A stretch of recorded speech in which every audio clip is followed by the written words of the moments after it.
Hello ළමයි. ඕගොල්ලෝ දන්නවද කොරණ තියෙනවා රබර් වත්තක් මැද්දේ ලස්සනම ලස්සන පන්සලක්. ඒකට කියන්නේ බක්කුල සෑය කියලා. ඉතින් මගේ වැකේෂන් එකේ අන්තිමටම මම ගිය ට්‍රිප් එක. ඒක ට්‍රිප් එකක් නෙමෙයි. ඇත්තටම පොඩි පුණ්‍ය කර්මයක් කරගන්න තමයි ගියේ. අන්තිමටම ගියේ බක්කුල සෑයට. ඒක ගිලන් හාමුදුරුවෝ ඔයගොල්ලෝ දන්නවද දන්නේ නැහැ රෝගාතුර වෙච්ච හාමුදුරුවරු ඉන්න පන්සලක්.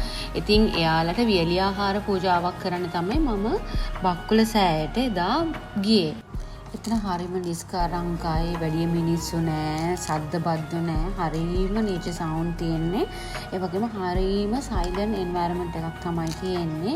මම ඔයාලටත් යන්න ආසාවක් තියෙනවා නම් මොකක් හරි වගේ පින්කමක් කරගන්න, දානයක් දෙන්න ගිලන් හාමුදුරුවන්ට ඩිස්ක්‍රිප්ෂන් බොක්ස් එකේ ලොකේෂන් එකයි යාළගේ ටෙලිෆෝන් නම්බර් එක ඇටච් කරලා තියන්නම්. ඔයගොල්ලෝ ඒක රිෆර් කරගෙන ඔයගොල්ලන්ටත් යන්න අවස්ථාවක් හදාගන්න පුළුවන්. ඇයි මේ පන්සලට බක්කුල මහා සෑය කියලා කියන්නේ? හේතුව ඔයගොල්ලෝ දන්නවා ඇති, සාමාන්‍ය බෞද්ධ අය දන්නවා බක්කුල මහරහතන් වහන්සේ කියලා කියන්නේ අවුරුදු 160කට වඩා දිගු කාලයක් ජීවත් වෙච්ච පූර්ව සෞඛ්‍ය සම්පන්නව ජීවත් වෙච්ච මහරහතන් වහන්සේ කෙනෙක්. ඒ වගේම යාට ආරෝග්‍යලාභීන් අතර අග්‍ර ශ්‍රාවක තනතුරද බුදුරජාණන් වහන්සේ පිරිනමලා තියෙනවා. ඉතින් මං ඒ කිව්ව ඕගොල්ලන්ට බක්කුල මහා සෑය කියලා නම තියපු හේතුව එතකොට මම දැන් යන්නේ මේකේ පන්සලේ ආකිටෙක්චර් සම්බන්ධව.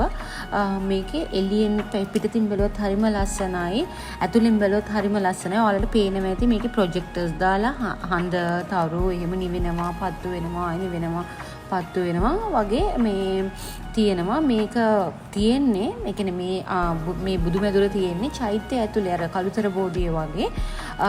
හරිම ලස්සනයි. බලාකුළු එහෙම යනවා. මම සෑහෙන කාලයකට පස්සේ ගියේ. ලස්සනම හරිම ලස්සන ආකිටෙක්චර් සම්බන්ධයෙන්ත් හරිම ලස්සනට තියෙන පන්සලක් මේක. ඇත්තටම ඔයාලට නිවාඩුවට පිනක් එහෙම කරගෙන නිදහසේ හිත සැනසීමෙන් ගත කරලා ඉන්න නිදහස් තැනකට යන්න ඕන නම් මම රෙකමන්ඩ් කරනවා ඔයාලට බක්කුල සෑයට යන්න කියලා. එකක් ඔයාලා ලොකු පිනක් කරගන්නවා රෝගාතුර වෙච්ච හාමුදුරුවරුන්ට වියලි ආහාර හරි මොනවා හරි දානමය කටයුත්තක් කරලා. ඒ වගේම ඔයාගේ හිතත් මාර විදියට නිදහස් වෙනවා. මොකද තාම මෙතන ගොඩක් කට්ටිය දන්නේ නැති හිඩන් ප්ලේස් එකක් නිසා මිනිස්සු ගොඩාක් අඩුයි. ඉතින් don't miss this chance. ඔයාලා මොනවා හරි මේ වීඩියෝ එකෙන් ගත්තා නම් මගේ YouTube channel එක subscribe කරලා, follow කරලා, share කරගෙන යන්න. Thank you.